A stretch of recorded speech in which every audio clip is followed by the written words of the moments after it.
Bye week came at a good time, very physical game against Michigan, good football team, a lot of good players. Excited about this week's opportunity against Ohio State, obviously an excellent football team, one of the favorites to win the national championship, a lot of great players, extremely well coached. Their tradition speaks for itself. So it's a big game for us because it's this game coming up. We treat them all alike. If there was a better way to prepare for a certain team, we'd do that for every team. So we have to stack moments, meetings, practices, and days to give ourselves the best chance to be successful on Saturday. Confident in our team that we'll prep well this week, play well, go in there, play with poise, and play our game. So excited about the opportunity. Zach, on your left in this. Curt, if I could ask briefly, this is just the first time we've had a chance to talk to you since the contract was announced. Just Right. From your perspective, what about kind of maybe not just the top line stuff that fans are going to see, but the assurances, the support, the structure, the added structure of the contract? Well, I'd like to keep it to the game, but brief comment on that. The university's made a very significant financial commitment to football in a lot of areas, and I'm appreciative of the opportunity and to lead the program and continue to develop the program moving forward. I'm excited about our future. We've done a lot of good things, got a lot of people behind us, and this is where I wanted to be. I played the what-if game with my wife and my agent 4 weeks ago, and it all pointed to where I'm at right now. So I'm glad we have that behind us, and now we can focus on, what we should be focused on this time of year. Ms. and Matt. With Ohio State, their offense, you made a habit of studying offenses, Ryan Day, Chip Kelly. What are the kind of the expectations from that group, and what have you seen on film from them this season? Yeah, very skilled at the skilled positions, and the offensive line's good. Obviously, everybody knows about the running backs, receivers, quarterback, tight ends. Chip Kelly has done a great job offensively everywhere he's been. They got, an excellent scheme. It puts defenses in conflict, and they have it all. They really do. Matt and then Jim. Coach, you guys have been really healthy all year. You lost Drew Evans before Michigan, put Tyler Stevens in, the guy What did you think of his performance and just the offensive line in general? It seemed like the second half might have been the first time they really kind of struggled all year. What were your thoughts on how they played? Yeah, I thought Tyler did a good job. Proud of him going in and playing the way he did. Second half, we did not play well offensively. Aside from FIU the last quarter and a half, that came, I give Michigan credit. They got a lot of good players on defense. They bowed up. We didn't make the plays we normally made when we had the opportunity to make them. And, there were too many pressures on the quarterback. We got behind the sticks and chains and opened in the second half with an interception. Certainly didn't help things. Fortunately, our defense and special teams saved the day. But if you're going to win a championship teams find a way to win those kind of games. And that's the one thing about this team. This is a team. Everybody thinks alike. Everybody's focused on the same thing. And we've been fairly consistent from beginning to end. It's not always perfect. There's always improvements. But we certainly had some issues in the second half against Michigan. We've got to protect the quarterback better, and we've got to make the plays that we've been making all year long on a consistent basis. Jim, then Jack, right in front. Curt, talking about those issues, how important was it having the bye week when you did to be able to shore those issues up, and how confident are you that those have been taken care of?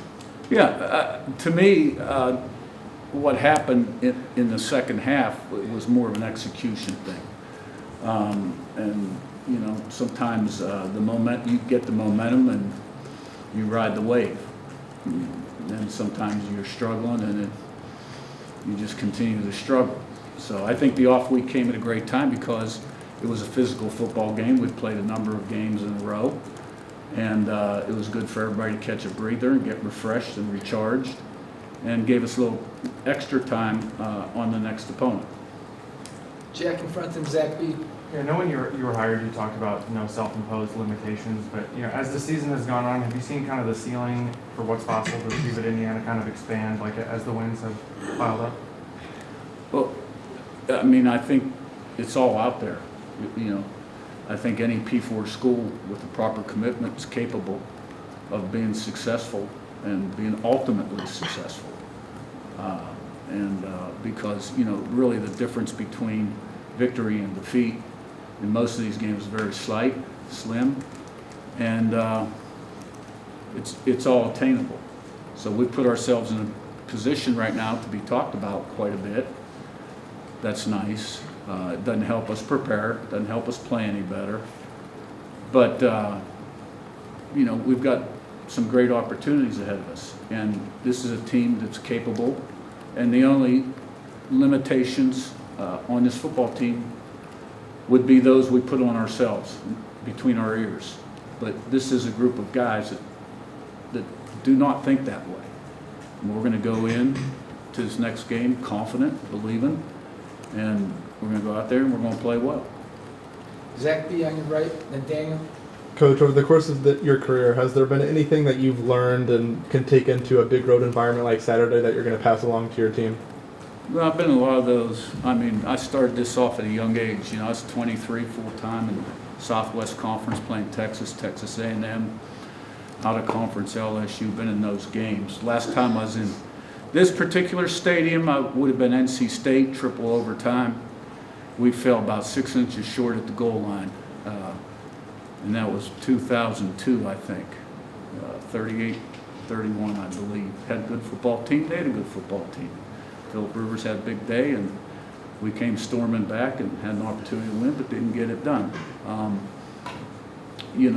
Had a number of nice road wins, obviously. I mean, look, we got a group of guys and coaches that have won 24 out of their last 25 games. So we don't have a confidence problem. I look at maybe one time at Elon, we had a really good football team. We're 4-1, had lost to an FBS team, went to JMU. They'd won about 25 in a row at home. Somehow we're 38-point underdogs. I have no idea how. And, we walked out of there with a win. So, it's a football game, one play at a time, got to execute. Whoever plays the best wins. Daniel and Seth. Yeah, on the notion that a team can almost adopt its head coach's, like the personality, I guess. Have you seen that happen here, do you feel like? I think we have a confident team that believes and takes care of business. They prep well, they're detailed, they play fairly consistently to a standard, not circumstances of the game. And that's what we preach. And, I've heard that comment that they have, and I guess that's a good thing. Seth and Pete. I know you talked about the bye week in terms of being able to clean some things up from past games. So I guess health-wise, how big is it to get a bye week this late in the season to kind of get some guys some extra rest? And I know Miles Price went out in the Michigan game. I'm wondering if there's any update there. Yeah. We'll be at full strength for the game. And in terms of the bye week, I think across college football, everybody's hurting a little bit at this point, right? Even when you're playing every play in the game, you've got something. So I think the bye week came at a really good time to kind of get refreshed and recharged. Pete on your far left and Ravi. Curt, I'm kind of curious, offensively and defensively, your approach, how has it evolved? And are you saying maybe more conservative, more aggressive, more creative? How would you kind of assess that? Yeah, I guess that's a good question. Offensively, I got out from under center around 2000, about my 5th year as a head coach at the Division II level. And I've definitely become more aggressive in attacking. I think as a young coach, sometimes in big games, I was a little conservative at times. And so we attack, that's just what we do. And I think defensively, we've always played good defense for the most part, and our schemes have evolved depending on who's running the defense. And I think Brian Haynes has done a tremendous job, with our defense here. We're playing really good defense right now, and have all season long. And but we attack there too. We're normally in the top 5 in the country in TFLs, sacks against the run.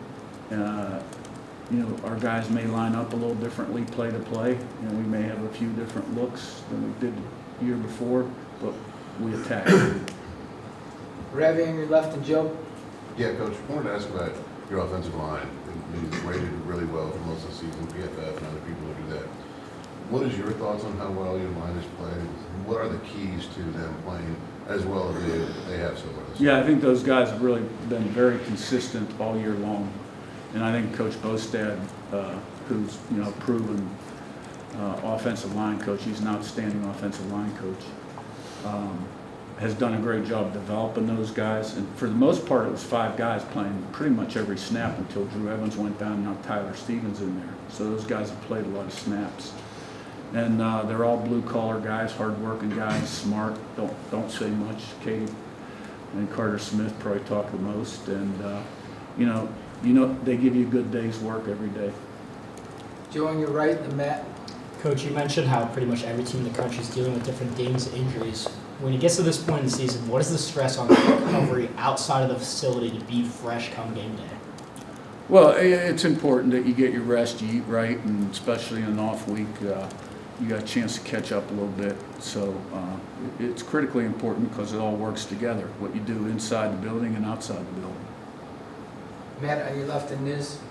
Coach, obviously with a bye week, it's a chance for your staff to go out, do a little bit of recruiting. Just curious how the interaction, the communication with recruits, with coaches has changed as the season's gone along and you guys have gotten all the attention and had the success you have. Have you guys noticed a difference in how people or the reception you're getting? Yeah, absolutely. I mean, when you win, it opens a lot of doors in a lot of areas, and recruiting's no different. And so, we have definitely reaped the rewards of being successful on the field. And, it's an ongoing process. We've got a signing day coming up here in a couple of weeks, and then the portal will hit in December. And but everything's on the up and up. All right, Niz, last one. You mentioned the defense and Brian Haynes, and you pressured, I think, 60% of Michigan on their dropbacks. Have you noticed that, I know it's a new defense, but I mean, the core of it's from JMU, and having that core and having Brian Haynes together has been able to unlock kind of this next level, that experience that they had all together has sort of been, you're bearing the fruits of that now? No, there's no doubt about it. I mean, that whole JMU crew that came over really facilitated the culture change here, and they're all major contributors for the most part. Between the white lines and on defense, you got some real key guys playing at a high level, and I think that familiarity with the program, the defense, the offense, the special teams has been extremely beneficial. All right, thanks, Coach. Thank you. Thank you.